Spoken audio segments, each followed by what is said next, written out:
there's the ability for us as a believer to, as Jesus comes into our life, to start looking at our past, all the history before him, in a different light. To even say, Lord, would you show me how you were present in my worst moments? Would you show me how you were present when I failed the worst, when the worst was done to me? You see, the scriptures claim that he was there, he was present all along, nudging us, even hurting right alongside us in our pain.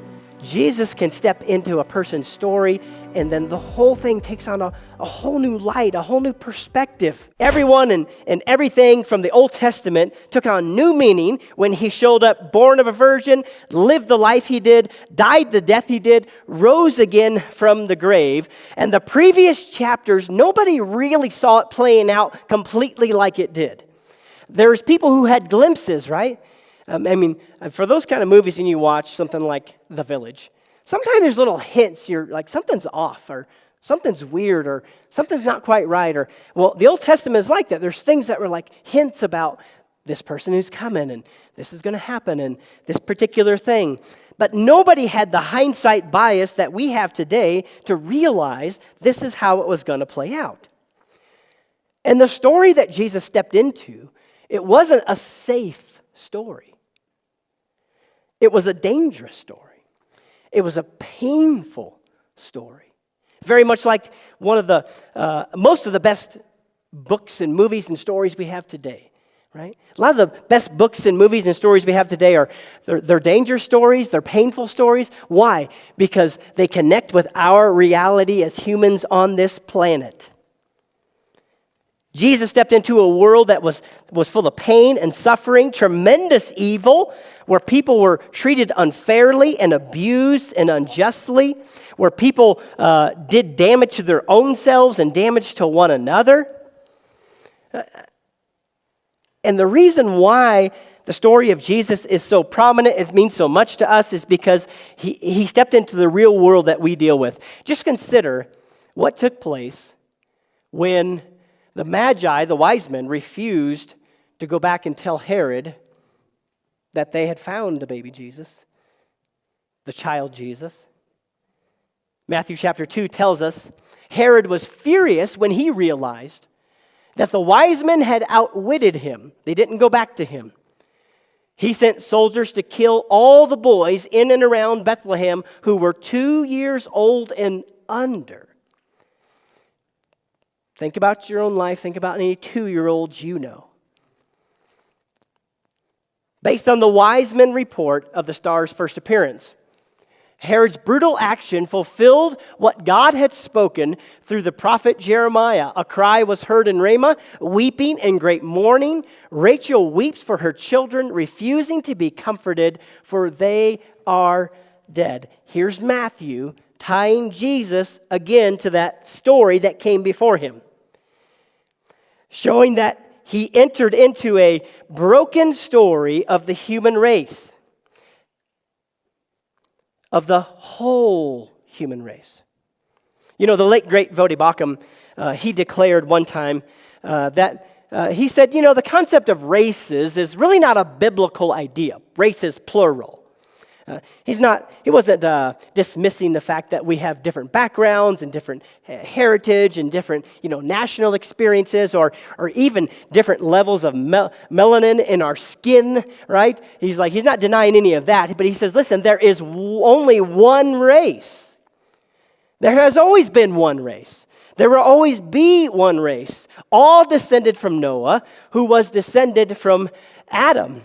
And his point being that we all are in the same boat as humanity, all fallen humanity, but also all with the opportunity to become part of the redeemed humanity that Jesus is bringing about by his presence of stepping into the story of the human race.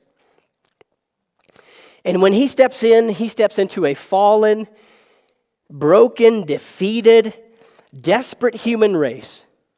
And he didn't pretend to make it better, right? All better right away. He came to provide a way where it could all be better. It could all be made new, one person at a time, who would let him become the main character of their story. You know, all the things that make up a person, their life, up to this point, even you this morning, all the good memories, your place of birth, right? The places that you've lived, the schooling, the jobs, and then the difficult stuff, right? The sins we've committed, the failures, the things we say, oh, if I could only do it again, I'd do it different. The hurts and abuses done by others to you. All of those things up to this morning are the earlier chapters in the book that is your life. And the plan that God has for your story has always been that Jesus would enter into your story, just as he entered into the Old Testament story, that you would encounter him right in the middle of the story that you're living out. And his greatest desire for every one of us is that we would embrace him and that he would become the main character in our story. That he would step into your story, no matter what the previous chapters have been, and that he would become the main character in your story. Just like he became the main character and main person and being and God of the Bible.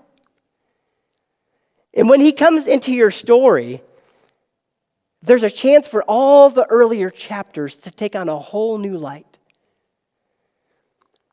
The whole way you think about yourself and your life can be transformed as he comes in. And as time went on in our lives, there's the ability for us as a believer to, as Jesus comes into our life, to start looking at our past, all the history before him, in a different light. To even say, Lord, would you show me how you were present in my worst moments?